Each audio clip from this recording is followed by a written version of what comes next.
பாஜகவுடனான கூட்டணியிலிருந்து வெளியேறிய பிறகுதான் தங்களுக்கு சிறுபான்மையினரின் ஆதரவு அதிகரித்து இருப்பதாக அதிமுக முன்னாள் அமைச்சர் திண்டுக்கல் சீனிவாசன் கூறியுள்ளார்.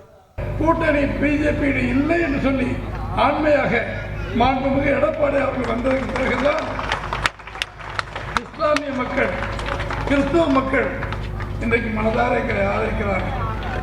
ஏன் இதை சொல்லுகிறேன் என்று சொன்னால், வெறிபிடித்த மதவெறி பிடித்திருக்கிறார்கள்.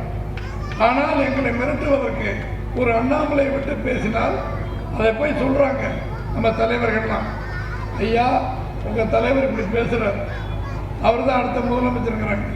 நாங்கள் என்ன வேற கடை வச்சுக்கிறதா, வேற முடி திருத்துற நிலையம் வச்சுக்கிறதா, வேற துவைக்கிற நிலையம் வாஷிங் மிஷின் வச்சுக்கிறதா, என்ன பண்றதுன்னு கேட்டுட்டு, ஐயா அதனால நாங்கள் வெளியே இருக்கிறோம், இந்த கூட்டணி எங்களுக்கு தேவையில்லை அப்படின்னு சொல்லி ஆணித்தரமாக எம்ஜிஆரை போல கட்சிக்கு தலைமை தாங்கியவர் நம்முடைய புரட்சி தமிழன் எடப்பாடி. 21 தேர்தல் நடந்த பொழுது என்ன சூழ்நிலை,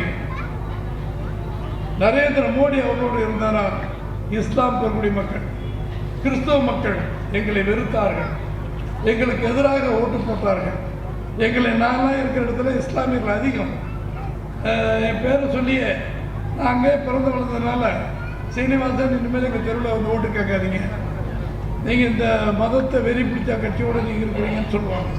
அதே மாதிரி கிறிஸ்தவ நண்பர்கள் சொல்லுவாங்க. ஆனால் இன்றைய சூழ்நிலை, எப்பொழுது பிஜேபியிலும் இல்லை என்று நாங்கள் சொன்ன உடனே தெரு தெருவாக சகோதரிகள், இஸ்லாம் சகோதரிகள், கிறிஸ்தவ சகோதரிகள், சகோதரர்கள் அத்தனை பேரும் வரவேற்பு கொடுத்து, அடுத்த ஆட்சி எங்களுக்கு, உங்களுக்கு அடுத்த ஓட்டு உங்களுக்கு தான், அடுத்த ஆட்சி எப்போ தேர்தல் சொல்லுங்க, நாங்கள் போராடுறோம். செய்திகளை உடனுக்குடன் தெரிந்து கொள்ள உடனே சப்ஸ்கிரைப் பண்ணுங்க.